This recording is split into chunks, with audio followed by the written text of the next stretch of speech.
Ayun, dito ako sa ano ngayon, Unioil Shaw Boulevard. Ganda nagpapa ano dito nagpapagas dito kasi gusto ko parati dito sa Unioil dahil doon sa if you are an SNR member, present mo na yung card mo dito sa 95 octane, merong 5 peso per liter discount to. Saan ka pa, di ba? Nakakatipid na rin. Tsaka nga pala, ayun, good morning everyone and welcome to another moto vlog. And yun, i-flex ko lang yung bagong camera. Ito, diba? Sa alam ko, sabi ko nung nakaraang vlog, tsaka na ako kukuha ng extra camera. Hindi ko napigilan yung sarili ko nung Shopee 55 sale. Kasi itong DJI Osmo Action 4 nasa parang 11,300 lang yung binayaran ko, diba? Mamura na lang niya. So yun, dalawa. Anyway, another day, papunta ulit ng office, pero try natin ibahin yung daan para maiba naman yung view, no? So yun, gusto ko lang i-share sa inyo yung aking learnings and realization sa pagmumotor. So ano-ano yung mga learnings ko? Eto, share ko sa inyo. Lakad na tayo at habang pupunta sa office, konting kwentuhan. Hey!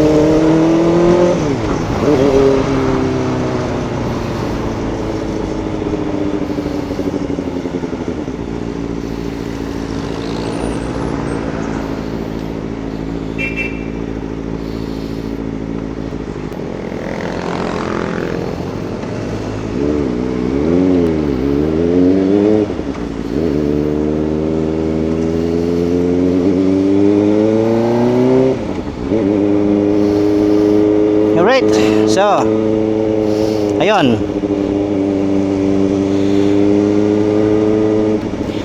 first on my list is safety gear. Diba?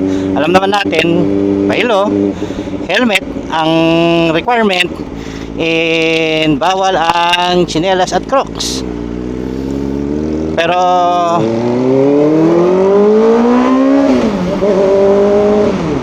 para sa akin, better na rin mag-invest sa safety gear. Di ba? Hindi natin alam kung anong posibleng mangyari sa kalsada. Meron tayong makakasabay na kamote. Minsan tayo din nangangamote. So, ayun. Maganda na rin mag-invest sa safety gear. Ako, well, wala pa naman akong na-experience. Huwag naman sana. Pero, I mean,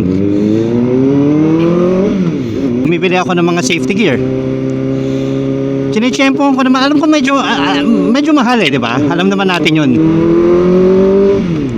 Pero, di ba, I mean, nag-invest ka na lang din naman sa motor, mag-invest ka na rin sa safety gear. Like, di ba, sabihin natin, jacket. Summer, mainit.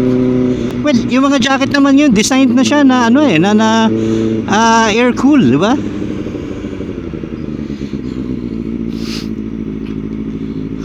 Or jersey na, well, ako hindi lang protection sa araw, protection din sa in case na mag-slide o madulas o kung ano man. Meron akong pads. Itong jersey na to, may pads to. Meron sa likod, meron sa shoulder, meron sa siko. Pero air cool jersey siya, di ba? So presko pa rin sa katawan. Pants, padded pants, diba? Mahirap ng masugatan at tuhod mo, tagal gumaling niya dahil nagbe-bend, diba? Sa riding shoes naman, ako, I highly recommend that. Kung babalikan nyo yung dati kong video na kung pwede ba sa beginner ZX4RR, na mention ko doon na ang una kong biniling boots is yung ano yun, Oakley, kasi makapal siya. Ang purpose ko is magkaroon ng konting height, no? Kasi ang medyo admitted din, mahirap din naman mag motor yung mga short riders. So maghahanap ka ng ano ng paraan para dayain yung height mo. So maganda na rin may mag-invest sa riding shoes kasi medyo may parang steel toe siya. So, meron mga may videos na napanood ko noon kaya ako na-indyan yung bumili ng ng riding boots na giliran siya dito. Pagkatapos nagmukhang buto-buto yung paa niya. Siya ay naka-rubber sa ibang bansa yon, sa ibang bansa. So mahirap na, di ba? Maganda na rin na mag-invest sa safety. Yan ang number 1 sa list ko, safety. Helmet, wag naman yung cheap, di ba? Kasi baka mamaya wala din, mababasag lang din pag baksak mo, di ganun din. Ako dalawa ang helmet ko para may pangmalit ako, parehong LS2, isang ito yung Rapid 2 tsaka isang Carbon Advant X. Yan, premium siya, premium ang maganda yung helmet, honestly. Yan, try naman natin dito.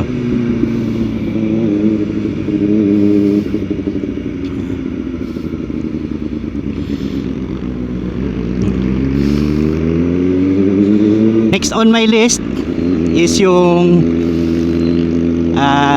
signal button. Yung signal button kasi well, alam naman natin yan, karamihan sa mga riders alam yan, nalilimutang patayin, no? Na unless na ikaw ay may self-canceling na signal, do not forget na patayin yung signal light nyo. Kasi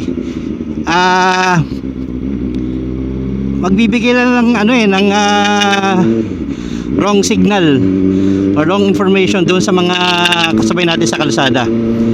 At possible na magkaroon ng aksidente dahil na misinterpret or na miscalculate niya yung tayo na nakalimutan natin patayin yung signal. Number 3 on my list, no? Huwag masyadong tumutok.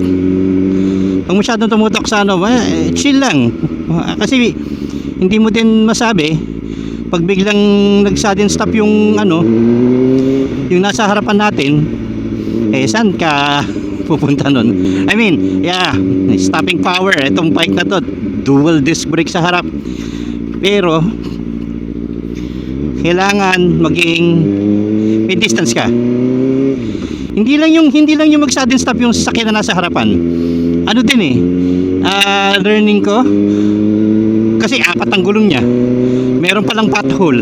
So nung nilakpasan lang niya sa gitna. Shoot ako dun sa pothole. Di ba? So maintain your distance para meron ka ding time to react. Di ba? You have the time to react kung sakaling kailangan mag-brake o kailangan mong umiwas. Di ba? Di ba nabanggit nga din if pareho ko na kayo nagre-review din ng mga ganyan, yung mga sinishare ng ibang motovloggers, huwag nyong targetin yung nakita nyong obstruction o obstacle sa harapan nyo. Kasi sabi nga, kung saan ka lumingon, doon pupunta yung motor mo.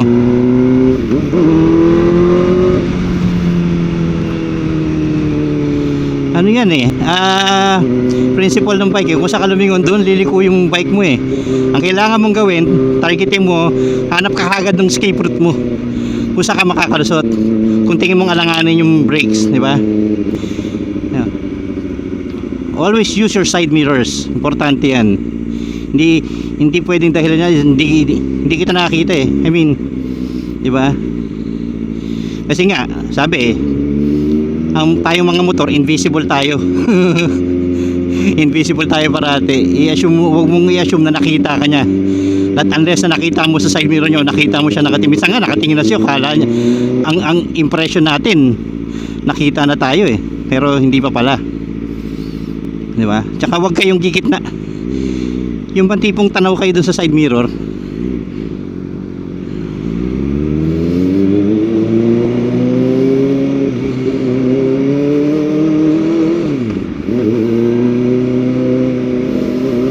Okay, EDSA.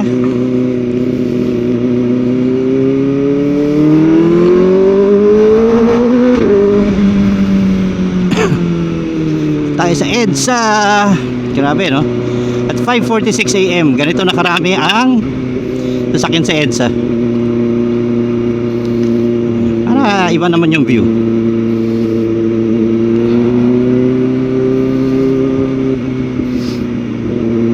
Ayun.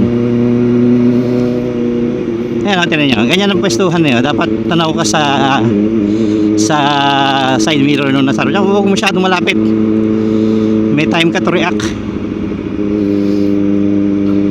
Ako yan sinishare ko lang disclaimer, sinishare ko lang hindi ako expert. Again, hindi ako nag-schooling. Huwag niyong kaya, hindi ako nag-schooling. Yan yung isa sa listahan ko. No, isa sa list ko na plano ko pa rin naman gawin is mag-schooling. Yan ang kadalasan na nineglect eh, yung schooling. Yan. Kailangan yan, importante yan. Gusto nyo mag-advanced learning course, yung plano kong kunin eh. Ngayon, nga, kamukha niya sa likod, feeling ko nagmamadali din. Pagka ganyan, huwag nyo nang i-challenge, hayaan nyo na mauna. Di ba? Problema lang eh. Ganyan naman, maski sa maski sa stoplight, totoo yung iba na nakaka-intimidate yung iba kasi pagka natabihan ka ng maliit na bike, bubomba-bombahan ka, patulang ko nga to, or in-overtaken ka. Sabi mo, liit-liit mo, in-overtaken ako, uunahan mo nga, abuli mo na. No ngayon kung di ba, no ngayon kung mauna siya, ano ngayon, wala namang medalya sa dulo niyan eh, wala namang premyo, di ba? Wala ka naman sa racetrack, kaya mo mauna. May nangyaring problema, nasaktan ka na, nandamay ka pa. Di ba? Gastos pa, isip mo magkano rin ang kanong paggamot, magkano yung repair ng motor mo. So pahalagahan natin yung ating mga buhay-buhay.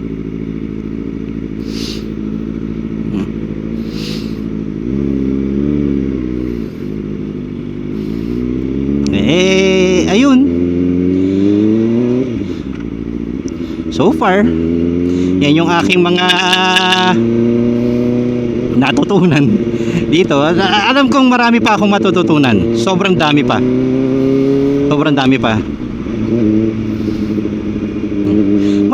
Masarap magmotor. Masarap.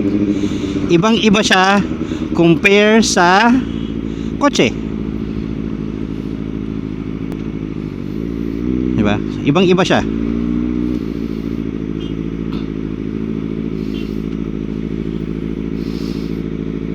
And yun nga, speaking, sinasabi ko nga masarap magmotor.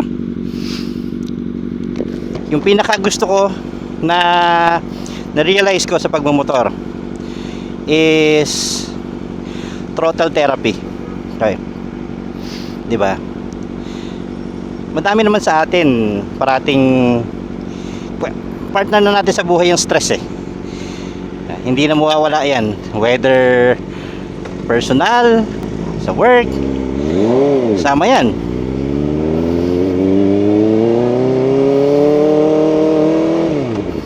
Pagka medyo down ako, magmumotor ako.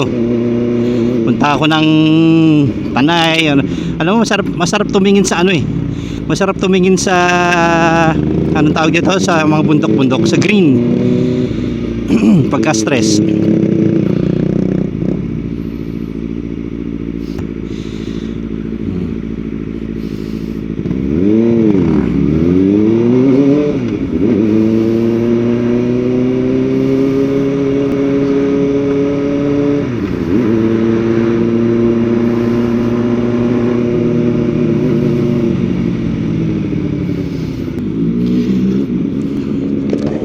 Ayun, again, sabi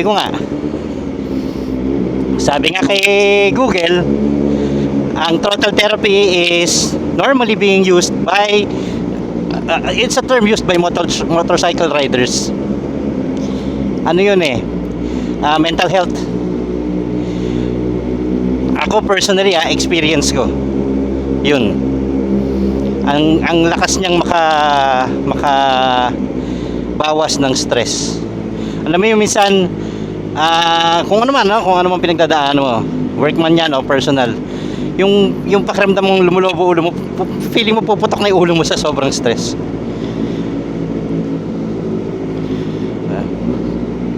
Yun, aakit ako ng bundok, like sabihin, like yung sa Marilaki, umaga lang, quick run lang, nakakatulong siya, in fairness.